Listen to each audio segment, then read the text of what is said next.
So guess what? I'm outside.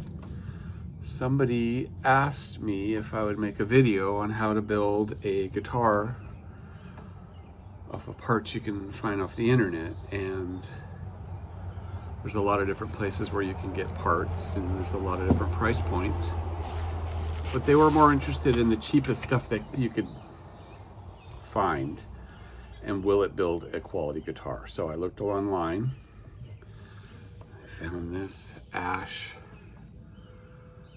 Telly body from Guitar Fetish. Solid ash. Ridiculously heavy. I just weighed it. So this is my Boogie Body's Telly body. Boogie Body's Telly body.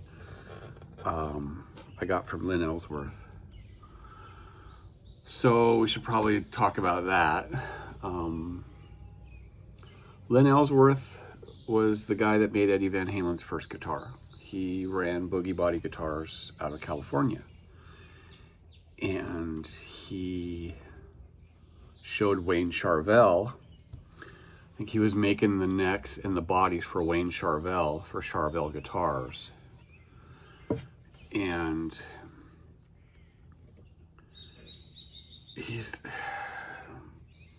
so Lynn Ellsworth was a really good luthier, and he built really nice things, but he was a horrible businessman, and he didn't take care of his rights, really.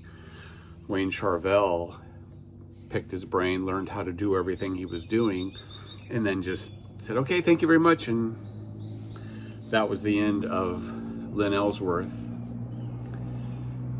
And Wayne Charvel hired Grover Jackson to run his office because he was just not making any money. He was making money, but he wasn't retaining it. So Grover Jackson ran Charvel Guitars, and then he bought out Wayne Charvel, and then ran that through the late 80s, early 90s, and then Fender Guitars bought out the Jackson Charvel line.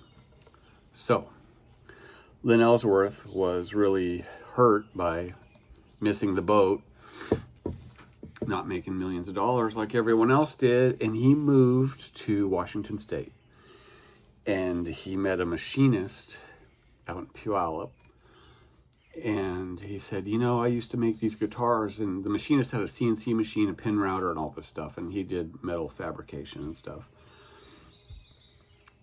And the guy says, oh, well, how do you make guitar bodies and guitar necks? And so he told him, gave him all the specs, gave him all his ideas, gave him everything they needed, and that was the birth of Warmoth Guitars in Puyallup, which then they booted him out, never gave him credit for anything or paid him for anything. And keep in mind, this is information that I got from Lynn Ellsworth, so it might be true, might not be true. So he, thank you. He started Warmoth Guitars. He didn't make any money. He was out the door, and now Warmoth is huge. So he started making Boogie Body Guitars here in Gig Harbor, and that's where I met him. And he gave me a bunch of these bodies. And this is a thin line type Telly, semi-hollow. It's got a quilted redwood top from an old growth redwood tree that had fallen down in a storm. And I never finished it. I never really started it. So I've got a few of his bodies around. He was a super cool guy. Just always missed the boat because he trusted people around him when in business. You don't trust anyone in business. You can't. So unfortunately, he moved to Florida and became a security guard. And it was like, for somebody that follows that line of work and loves building guitars, he was like the Nikolai Tesla, where Tesla's ideas were always taken from other people, and the other people got the credit, and he never got the credit. So anyway, I bought this Ash, got off track, guitar from Guitar Fetish. And keep in mind, this body here, it weighs in at about 4 pounds. I just weighed this body and it came in at over 8 pounds.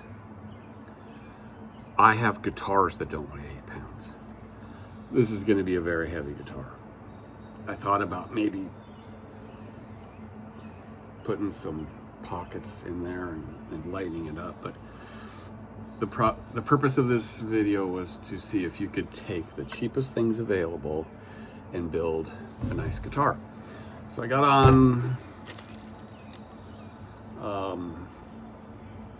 where did I find this? Amazon, I think. No name, more than likely Chinese, roasted maple neck, 80 bucks. So now I'm into this for 160 bucks. It luckily does fit. I'll have to attach it, but there's a few things that we'll need to do with this body in order for it to work. There's no ground wire to the bridge. You gotta ground the bridge unless you're gonna use active pickups, which I'm not. So I will do that. I'll put an active ground system in here. I'll show you how to do that, how I handle all that stuff. Some people say that active ground doesn't do anything. They use a passive ground. I disagree, and that's all right.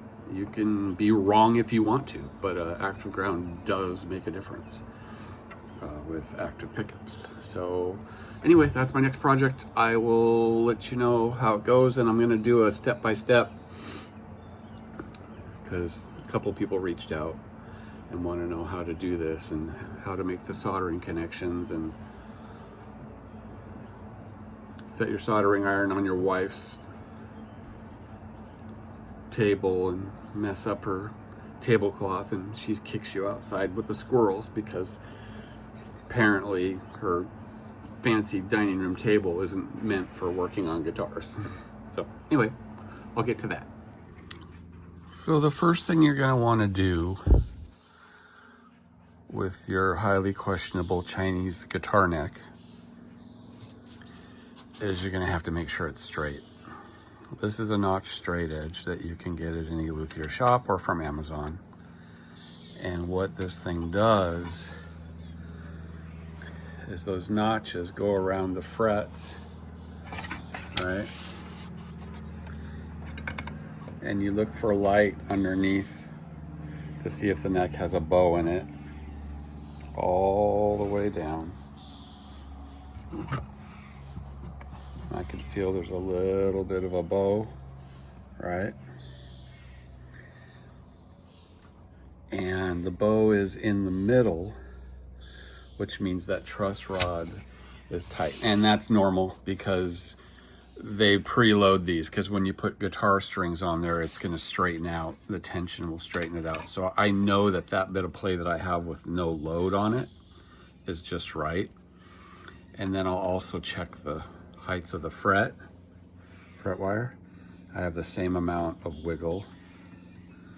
So I'm happy with that. That means that, like I said, the middle of the neck has a little bit of a bow because there's a rod down in there. It's called the truss rod. And there's an Allen screw, and it goes all the way down the back of the neck into the bottom. And there's a keeper down here. And when you tighten that, it puts a tiny bow in the front of the middle of the neck to compensate for the strings pulling on it. Otherwise it's going to bow up and you won't be able to play it. So it's preloaded. I'm happy with that, surprisingly, for an $80 neck. I found the bow was consistent and it was the right amount for what I'm doing.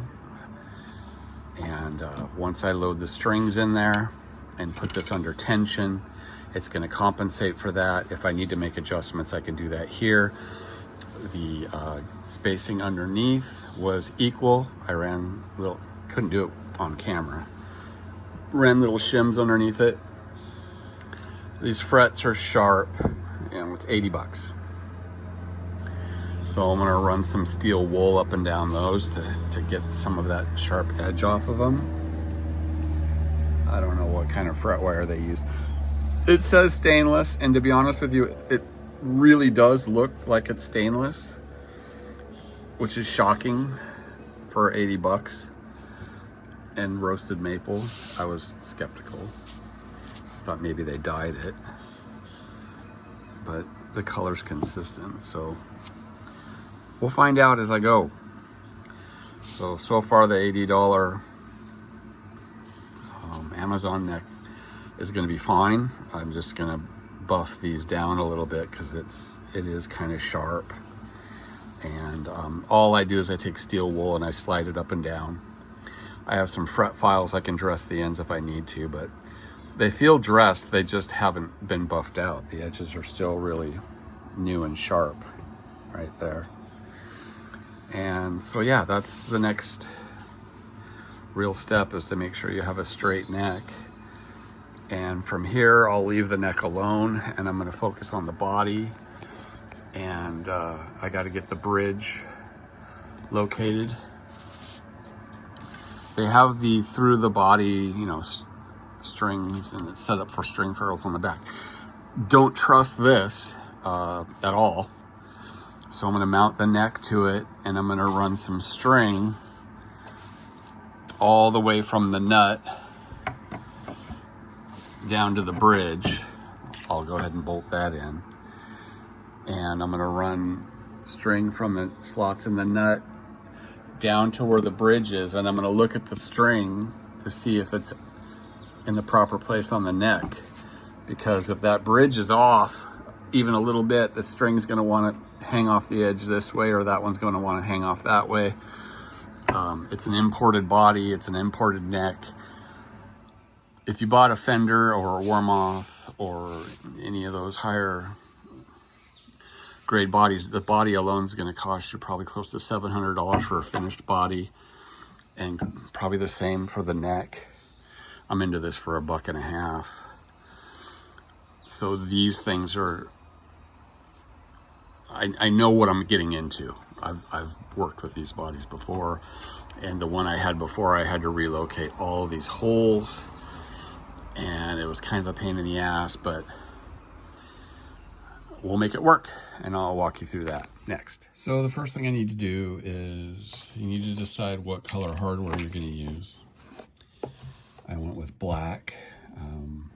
I prefer gold on a blonde ash body. Natural, it looks pretty, but truth be told, I have the black bridge, so I just figured it's a budget build.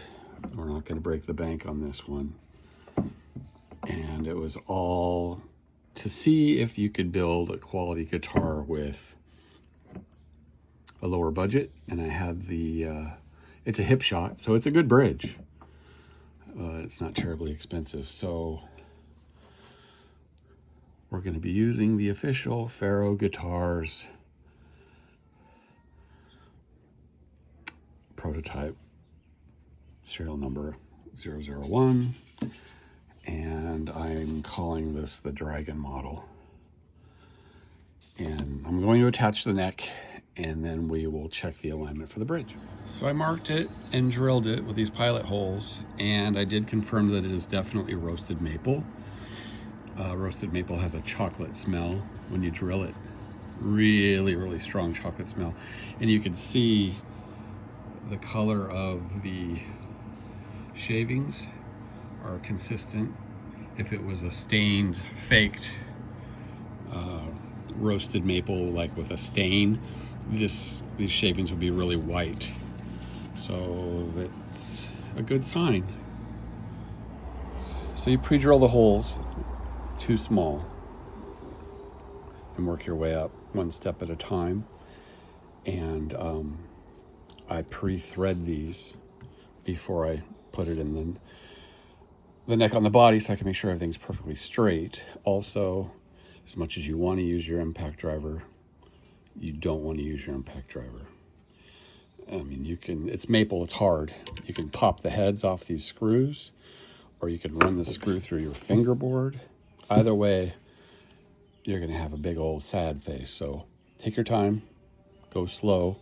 A little soap, bar soap, not the liquid kind, on the tip, and you'll find that these screws go in a lot easier. You're only going to get them started. Don't put them through the fingerboard. I'll repeat that.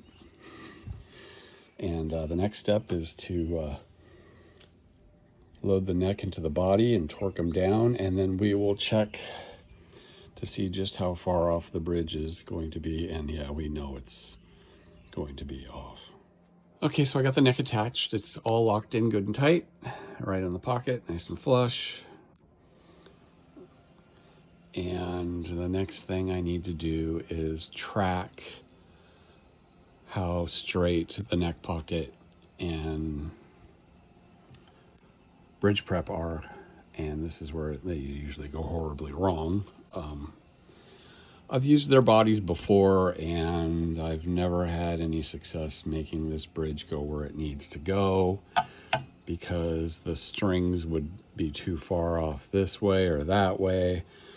And by the time I moved the bridge to the proper place, the pickup holes were off. So look, there's gonna be a payment made. By saving money on these imported bodies and not getting the stuff made here in the States, there's a high chance that nothing's really going to line up right. And you just need to know how to make it right. And if you're on a fixed budget, but you have a lot of time on your hands, this is the way to go.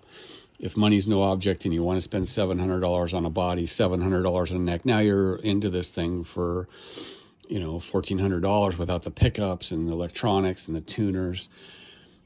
You can buy a nice Fender Tele for less than that, so that's kind of what you got to weigh these things out.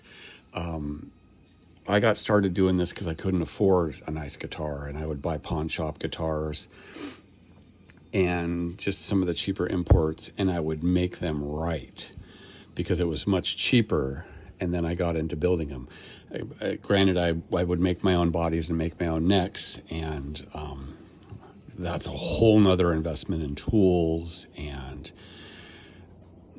unless you're going to be doing that for a living, I would suggest not going that route. But if you want to have a weekend project and you don't mind cussing at a foreign nation for making things weird, yeah, go for it.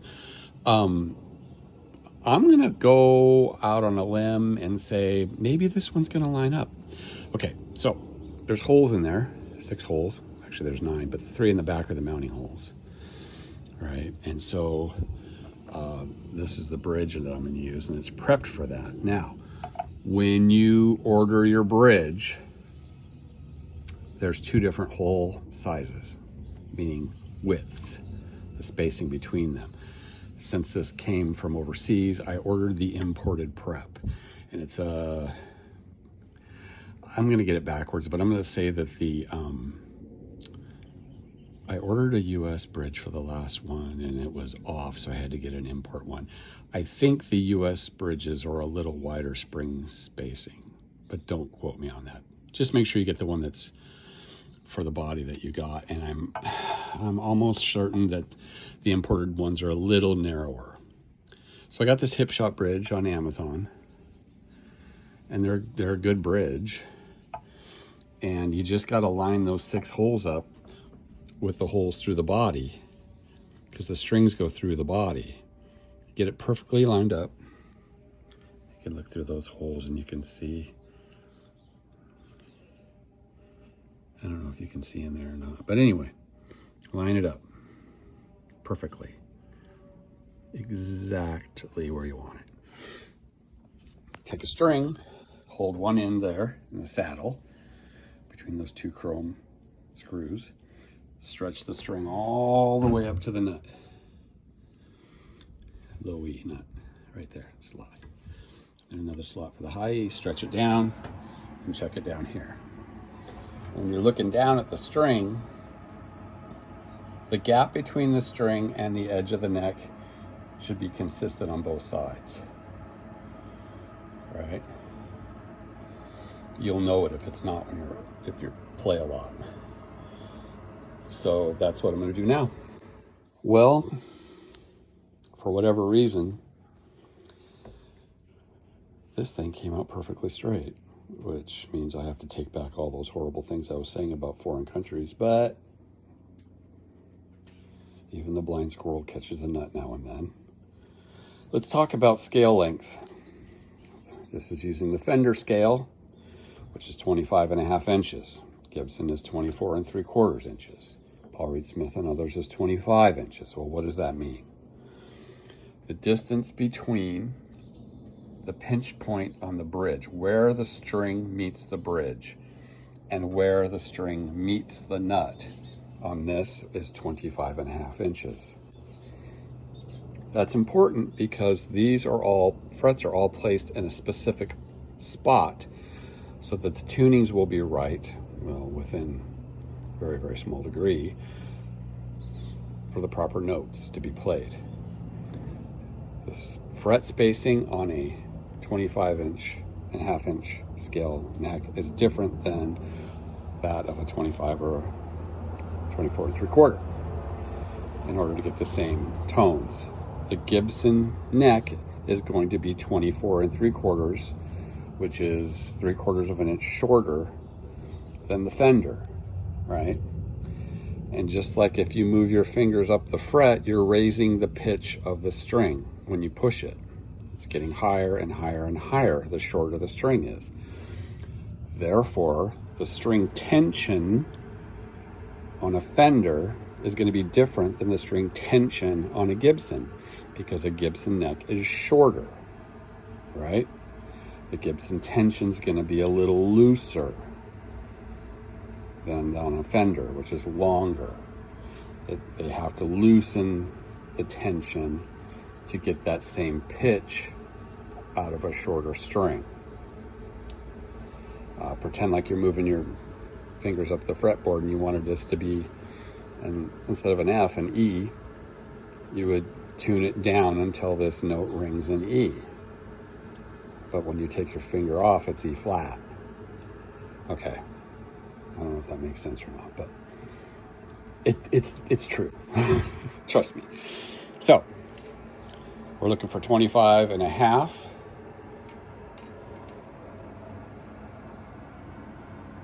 At the nut, which is exactly right. So scale length is right. And again, if you buy a Fender body or you buy a high-end body and neck, it's probably going to be right. But if you don't check those things, you're going to have issues with tunings. And these have adjustments. I can loosen this screw and the spring will push that saddle forward or back. And that's going to be important because not only does that have to be 25.5 inches, but there's going to be variables in there because of what's called intonation. And we'll cover intonation when I'm all done. Because now Suzanne's coming out here to talk to me. She doesn't want to be on video.